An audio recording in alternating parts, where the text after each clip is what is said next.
பூஜா ஹெக்டே கேரவனுக்குள் நுழைந்த ஸ்டார் நடிகர். பாலியல் தொல்லையால் பரபரப்பு. யார் அந்த ஹீரோ? தமிழில் இப்போது டாப்பில் இருக்கும் ஹீரோயின்களில் ஒருவர் பூஜா ஹெக்டே. தமிழ் மட்டுமின்றி தெலுங்கிலும் பிஸியான ஆர்டிஸ்டாக இருக்கிறார். அடுத்ததாக அவரது நடிப்பில் ஜனநாயகன் திரைப்படம் வெளியாகவிருக்கிறது. கண்டிப்பாக இதுவும் ஹிட்டாகி அவரது மார்க்கெட்டை மேற்கொண்டு உயர்த்தும் என எதிர்பார்க்கப்படுகிறது. சூழல் இப்படி இருக்க, அவரது கேரவனுக்குள் நட்சத்திர நடிகர் அத்துமீறி நுழைந்த சம்பவம் நடந்திருக்கிறது. ஜீவாவை ஹீரோவாக வைத்து மிஷ்கின் இயக்கிய முகமூடி படத்தில் ஹீரோயினாக அறிமுகமானவர் பூஜா ஹெக்டே. அந்த படம் படுதோல்வி அடைந்ததால் பூஜாவின் நடிப்பும் கவனிக்கப்படாமல் போனது. அதற்கு பிறகு தென்னிந்திய சினிமாவுக்கு பாய் சொல்லிவிட்டு பாலிவுட்டிலேயே தனது முழு கவனத்தையும் செலுத்தினார். அதன் பலனாக அவருக்கு வாய்ப்புகள் தொடர்ந்து கிடைத்து அங்கு குறிப்பிடத்தக்க நடிகைகளில் ஒருவராக மாறினார். தமிழில் ரீஎன்ட்ரி.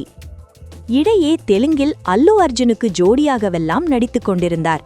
அப்படிப்பட்ட சூழலில் விஜயை வைத்து இயக்கிய பீஸ்ட் படத்தில் மீண்டும் அவரை ஹீரோயினாக அழைத்து வந்தார் இயக்குனர் நெல்சன் திலீப் குமார்.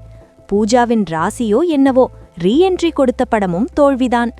அதே சமயம் பூஜா சென்சேஷனல் ஆகிவிட்டார். இதனால் அடுத்தடுத்து தமிழில் அவருக்கு வாய்ப்புகள் வர ஆரம்பித்துவிட்டன.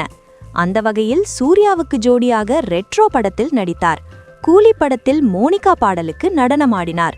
வரிசையாக பிஸியாக இருந்தாலும் அவர் நடித்த படங்கள் தோல்விதான் அடைகின்றன. ஆனாலும் வாய்ப்புகள் வருவது மட்டும் குறையவில்லை. அடுத்ததாக அவர் விஜய்க்கு ஜோடியாக ஜனநாயகன் படத்திலும் நடித்தார். அந்த படம் பொங்கல் பண்டிகையை முன்னிட்டு ஜனவரி 9ஆம் தேதி வருவதாக இருந்தது. ஆனால் சென்சார் சான்றிதழ் கிடைக்காததால் ரிலீஸ் ஆகவில்லை.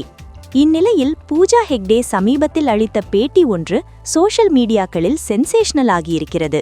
அவர் கொடுத்த பேட்டியில், நான் சில ஆண்டுகளுக்கு முன்பு பெரிய பான் இந்தியா படத்தில் நடித்தேன். அப்போது ஒரு நட்சத்திர ஹீரோ எனது கேரவனுக்குள் என்னை கேட்காமல் நுழைந்துவிட்டார்.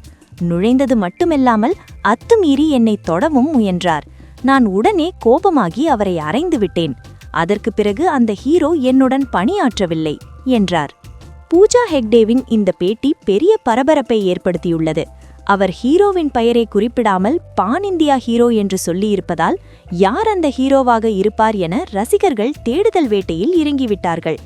இதெல்லாம் ஒரு பக்கம் இருக்க, பெரிய ஹீரோயினுக்கே இப்படி பாதுகாப்பற்ற சூழல் நிலவும்போது திரைத்துறையில் பெண்களின் நிலை எவ்வளவு ஆபத்துக்குட்பட்டிருக்கிறது என்பதையும் புரிந்து கொள்ளலாம்.